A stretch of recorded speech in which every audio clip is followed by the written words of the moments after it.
నమస్కారం. ప్రతిధ్వనికి స్వాగతం. హైదరాబాద్లో ఆక్రమణదారులను హడలెత్తిస్తోంది హైడ్రా. చిక్కిపోతున్న చెరువులకు చిరుదీపంలా కొత్త ఊపిరి అందించే ప్రయత్నం చేస్తున్న ఆ విభాగం చేపడుతున్నటువంటి చర్యలు ఒత్తిళ్లకు తలగ్గకుండా చెరువులు కుంటల్ని చెరవిడిపించడం కోసం వేగంగా అడుగులు వేస్తోంది హైడ్రా సంస్థ. ఆక్రమణల తొలగింపు కోసం ఆ విభాగం దూకుడు చూస్తుంటే రెండు తెలుగు రాష్ట్రాల్లోనూ చర్చనీయాంశంగా మారింది. ఒకప్పుడు చరిత్రకు సాక్ష్యంగా ప్రజల జీవనోపాధికి అండగా నిలిచినటువంటి చెరువుల్ని ఇకనైనా కాపాడుకోవడానికి మాకు ఓ హైడ్రా తరహా విభాగం కావాలని ఆంధ్రప్రదేశ్ పౌర సంఘాల నుంచి డిమాండ్లు వస్తున్నాయి. ఈ నేపథ్యంలోనే హైదరాబాద్తో పాటు అసలు రెండు తెలుగు రాష్ట్రాల్లో చెరువులు, వాగులు, కుంటల పరిస్థితి ఏంటి, ప్రభుత్వాలు ఇంకా ఏం చేయాల్సి ఉంది అనే అంశాలపై ఈరోజు ప్రతిధ్వని చర్చ చేపట్టింది. మన చర్చలో పాల్గొంటున్నవారు లుబ్నా సార్వత్ గారు, సామాజిక ఉద్యమకారిణి, ప్రొఫెసర్ టి శ్రీకుమార్ గారు, ప్రముఖ పర్యావరణవేత్త.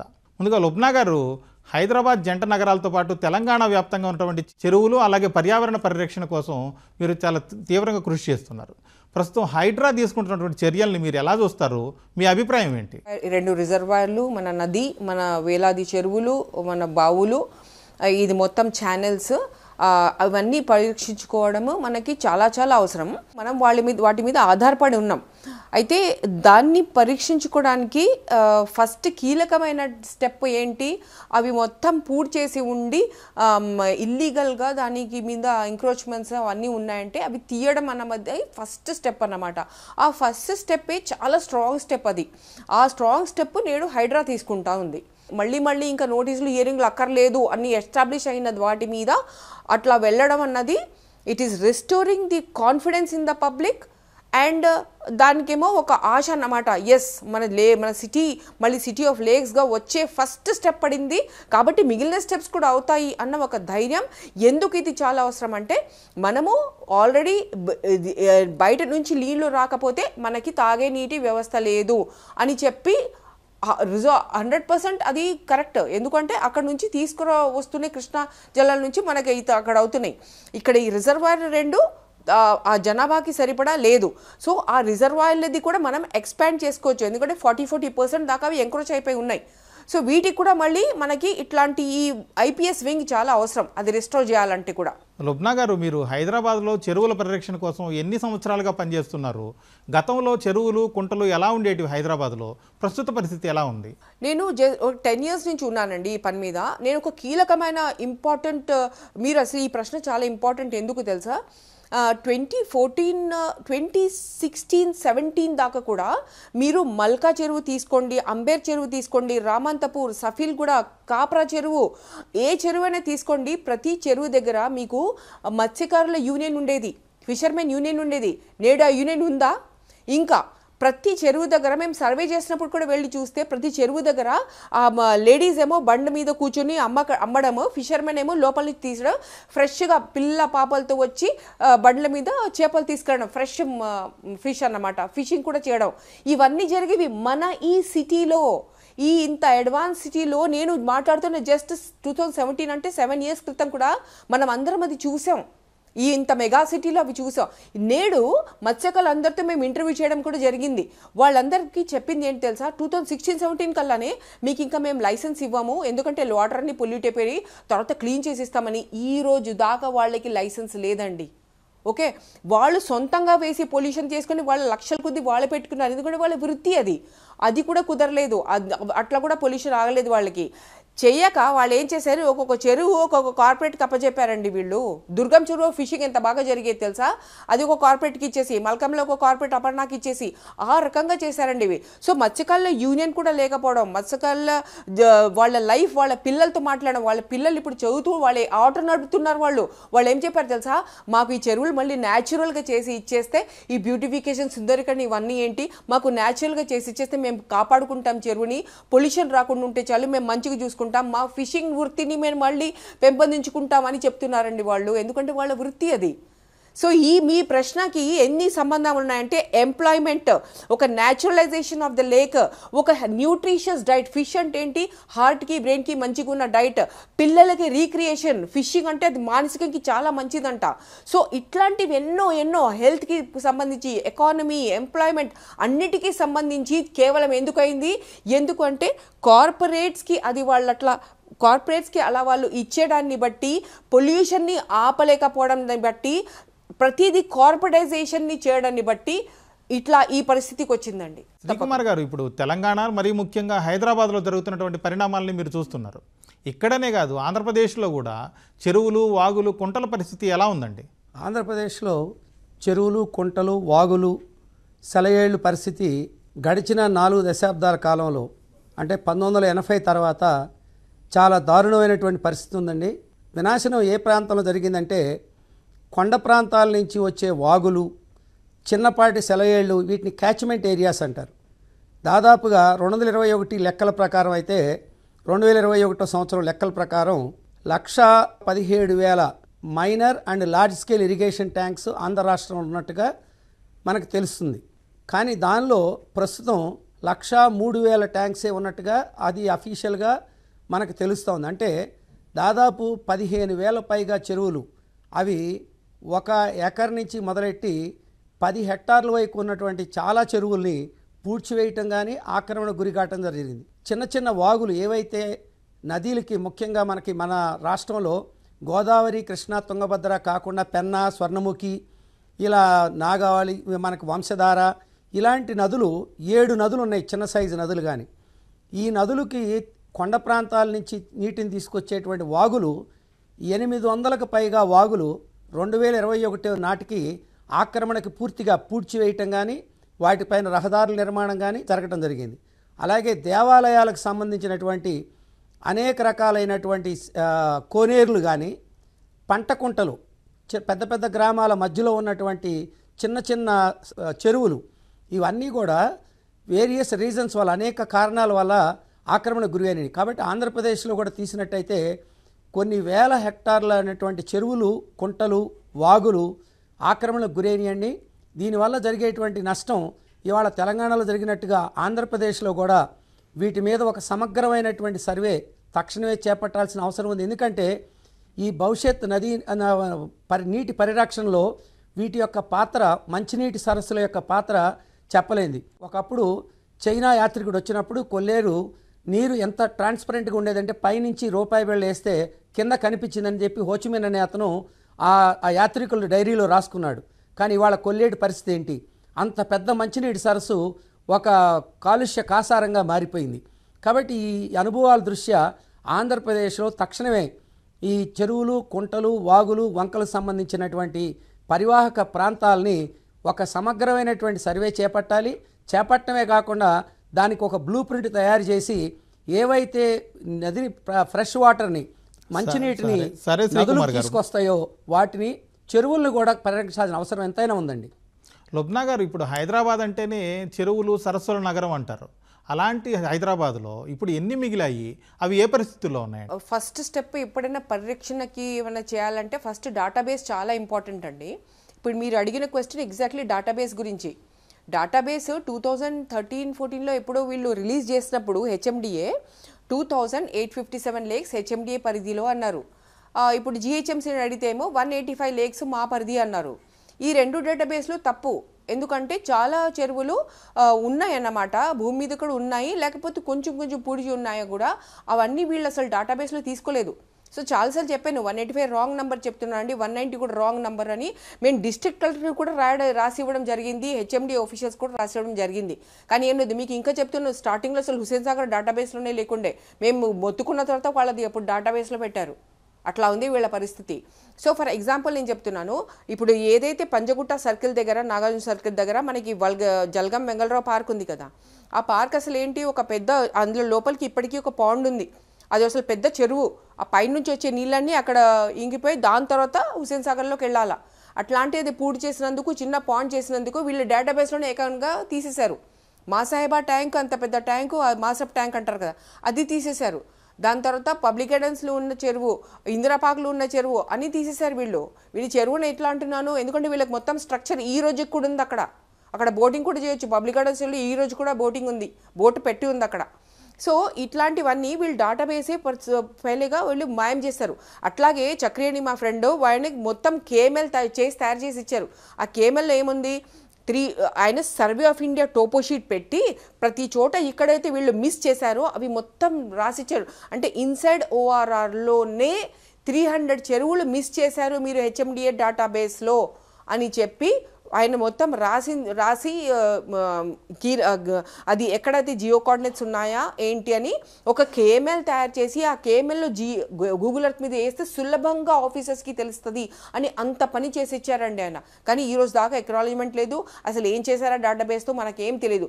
నేను మాత్రం అవి తప్పకుండా అది వాడి నన్ను నేను ఎడ్యుకేట్ చేసుకుని ప్రతి ఒక్కరికి చెప్తూ ఉంటాను, ఇదిగోండి ఇట్లా ఉంది ఇట్లా ఉంది. ఇప్పుడు ఈరోజు ఎగ్జాంపుల్ ఏమైంది, ఇప్పుడు ఈరోజు ఏదైతే సల్కం చెరువు గురించి చాలా ఉంది న్యూస్లో, గవర్నమెంట్ కూడా దాని మీద కేంద్రీకరిస్తుంది. ఎందుకు అక్కడ లోపల సురం చెరువు లోపల బండ్లగూడలో కట్టారు వాళ్ళు ఆ కాలేజ్. అయితే దాని మీద నా కేసు ఉంది కాబట్టి కొంచెం డీటెయిల్స్ నాకు తెలుసు. అయితే ఆ లేక్కి నార్త్గా సల్కం చెరువు ఉంది, ఈ సుర్రం చెరువు. అయితే ఇప్పుడు వాళ్ళు ఏం చేశారంటే హెచ్ఎండిఏ వాళ్ళు రెక్టిఫికేషన్ ఏం చేయకుండా సర్వే ఆఫ్ ఇండియాలో ఎంత పెద్ద చెరువు వాళ్ళకు ఉందా, చెల్స చెరువు ఉంది, రెండింటికి ఒకటే ఐడి ఇచ్చేసారన్నమాట 4001 అనేసి. సో ఇట్లా కూడదు కదా, డేటాబేస్ సరిగా పెట్టాలా. ఎంక్రోచ్ అయితే ఎంక్రోచ్ అని రాయండి, ఎంత ఎంక్రోచ్ పర్సెంట్ రాయండి, అవన్నీ చేయండి. కానీ డేటాబేస్ నుంచి ఊడబికేస్తే ఎట్లా?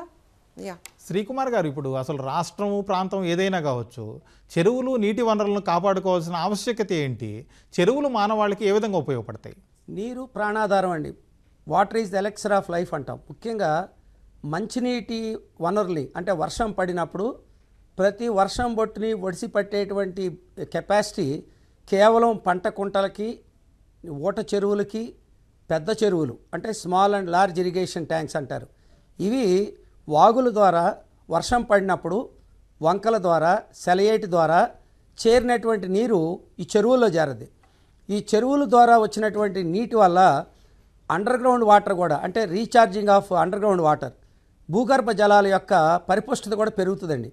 అందువల్ల మనం లార్జీ పెద్ద పెద్ద రిజర్వాయర్లు నాగార్జున సాగరు, శ్రీశైలం లేదా పులిచింతల ఇట్లాంటి పోలవరం లాంటి పెద్ద పెద్ద ప్రాజెక్ట్స్ గురించి వాటర్ స్టోర్ చేసుకోవటమే కాకుండా గడిచిన కాలంలో మనం గమనించినట్టయితే భారతదేశంలోనే అతి ఎక్కువగా వ్యవసాయ ఆధారంగా చేసినటువంటి చెరువుల ద్వారా చేసినటువంటి రాష్ట్రాల్లో తమిళనాడు, ఉమ్మడి ఆంధ్రప్రదేశ్ అంటే తెలంగాణ, ఆంధ్రప్రదేశ్లు ముందుంటాయండి. కాలువల ద్వారా కాకుండా చెరువుల ద్వారా వ్యవసాయం జరిగినట్టు చరిత్రలో రికార్డ్ అయ్యి ఉంది ఇక్కడ మనకి.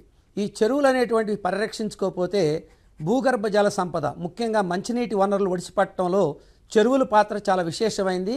అది వర్షపు నీటిని ఒడిసి పట్టుకోవటం, ముఖ్యంగా కొన్నిసార్లు మాన్సూన్ ఫెయిల్ అయినప్పుడు, లార్జ్ స్కేల్లో మాన్సూన్ రానప్పుడు కొన్ని ప్రాంతాల్లో వర్షాలు పడతాయి.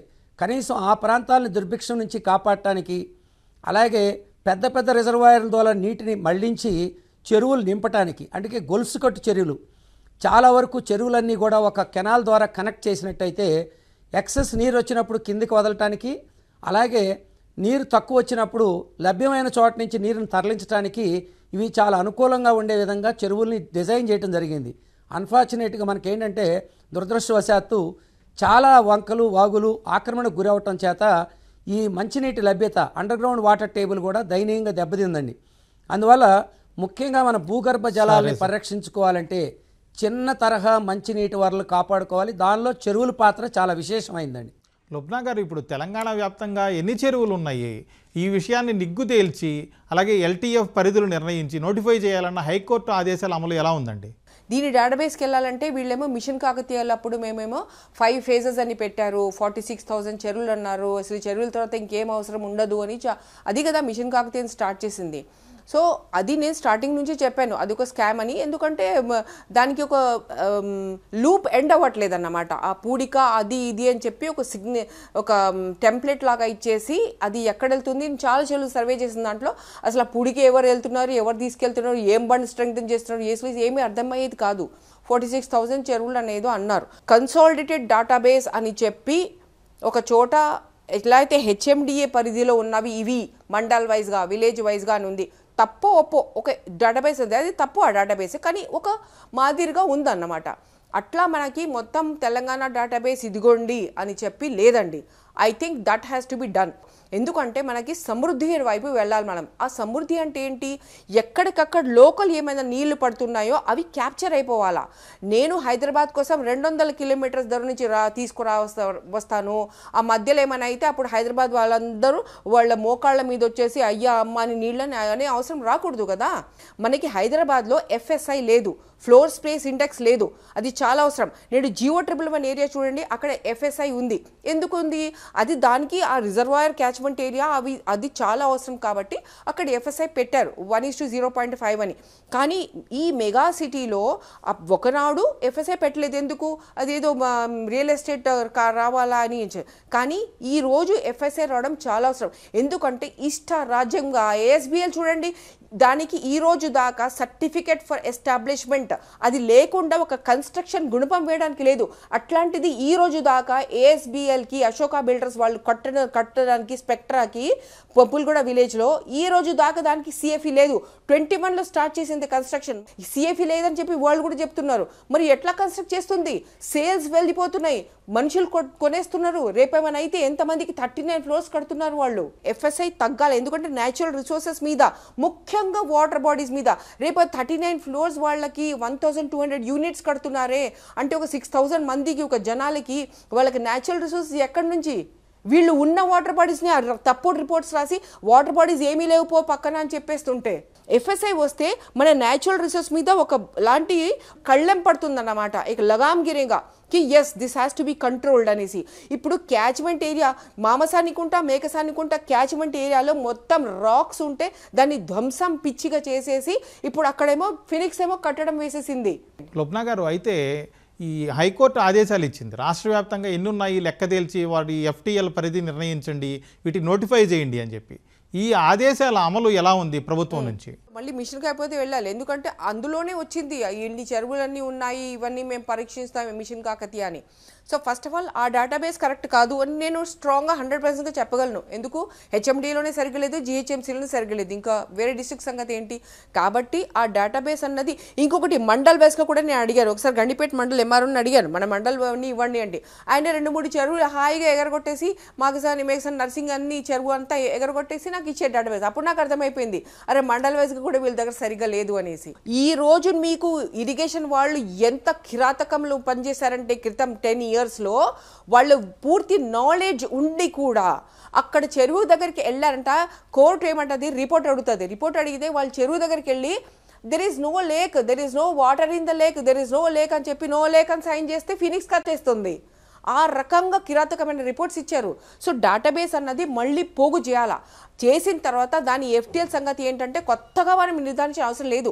అన్ని చోట్ల ఇరిగేషన్ మొబైల్స్ ఈ రోజుకి కూడా ఉన్నాయి, ఎఫ్టీఎల్ పిల్లర్స్ ఉంటాయి. లేకపోతే హెచ్ఎండి గైడ్లైన్స్ ఏమని రాస్తుంది తెలుసా? మీకు అక్కడ లేక్ స్ట్రక్చర్ లేకపోయినా మీరు మీ common sense, survey of India, revenue ప్రతి మ్యాప్ వాడి అడ్వాంటేజ్ లేక్కి ఇవ్వండి అని చెప్పి క్లియర్గా హెచ్ఎండి గైడ్లైన్స్ కూడా ఉన్నాయండి. ఇవి వాడాల్సి, ఇవి వాడితే మనం లేక్ ప్రతిదీ మనం మంచిగా చేసుకోవచ్చు. లోకల్స్ని ఇన్వాల్వ్ చేయాలా, వాల్ట్ అథారిటీస్ పెట్టాలా. వాల్ట్ అథారిటీస్ స్పెషాలిటీ ఏంటి? అందులో ఎలక్ట్ అయిన వాడు ఎంపీ ఎమ్మెల్యే ఉంటాడు, సెలెక్ట్ అయిన ఆఫీసర్ ఉంటాడు, ప్రజలేమో ఎక్స్పర్ట్స్, ప్రజలు క్లీన్గా పనిచేసే ప్రజలకి ముగ్గురు కలయిక వాల్ట్ అథారిటీ. ఆ వాల్ట్ అథారిటీని వీళ్ళందరూ దిండు కింద పెడుతున్నారు. ఎందుకు? ప్రజలతో ఎంపీలు ఆఫీసర్లు కూర్చోడానికి ఇష్టపడరేమో మరి, అది సంగతి. శ్రీకుమార్ గారు, ఇప్పుడు ఆంధ్రప్రదేశ్ వ్యాప్తంగా ఉన్నటువంటి చెరువుల స్థితిగతులు, వాటి ఆక్రమణలో అదృశ్యం పైన సమగ్ర అధ్యయనం ఎప్పుడైనా జరిగిందా? ఇప్పుడు ఒకవేళ అధ్యయనం జరగాలంటే కార్యాచరణ ఏ విధంగా ఉండాలి? 2021లో అలాగే 2023లో జలశక్తి అభియాన్ కేంద్ర ప్రభుత్వం ఒక సర్వే నిర్వహించింది, కానీ అది స్థూల సర్వే కాదండి.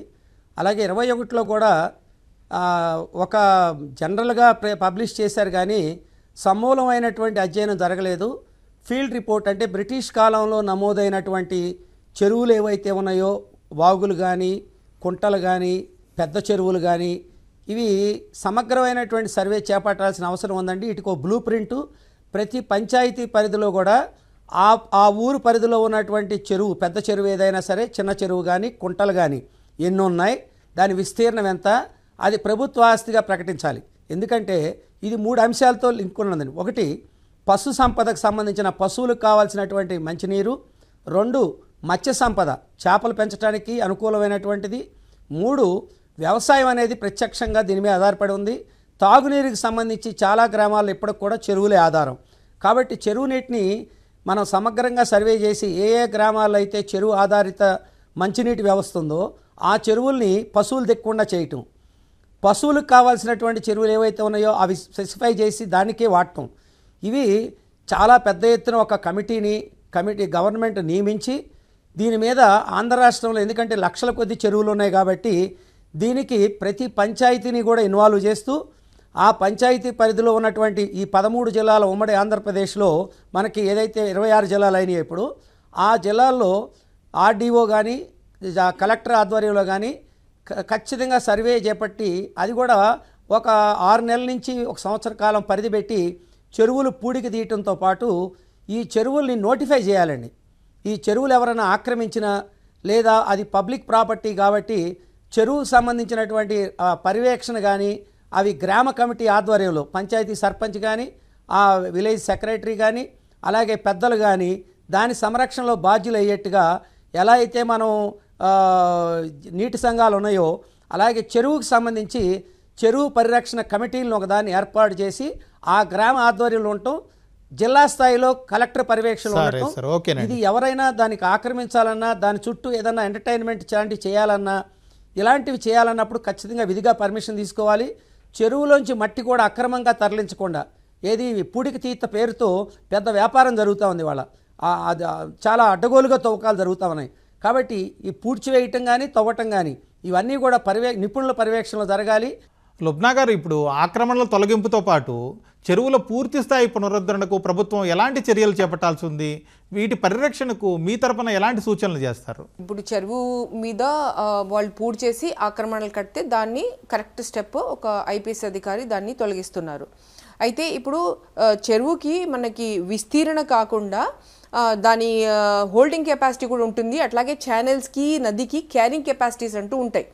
సో మనము ఇప్పుడు ఈ చెరువు హోల్డింగ్ కెపాసిటీ ఆల్రెడీ ఇరిగేషన్ సమస్యలు అన్నీ ఉంటాయి కాబట్టి వాళ్ళు మొత్తం పూర్తి చేసిన దాన్ని మొత్తం డ్రెడ్జింగ్ చేసి దానిలో ఇన్ఫ్లో ఛానల్స్ని మొత్తం మనం రిలీజ్ చేసి దాని క్యారింగ్ కెపాసిటీకి పరంగా ఎక్కడైతే ఇప్పుడు ఏదైతే ఛానల్ వారీగా గొలుసు కట్టుగా ఏదైతే ఉన్నదో, సపోజ్ దుర్గం చెరువు నుంచి అది హైయెస్ట్ పాయింట్, అక్కడ నుంచి మల్కంకి వస్తుంది, మల్కం నుంచి ఇబ్రాహీంకి వస్తుంది, ఇబ్రాహీం నుంచి మన మూసీ నదిలోకి డ్రైన్ అవుతుంది.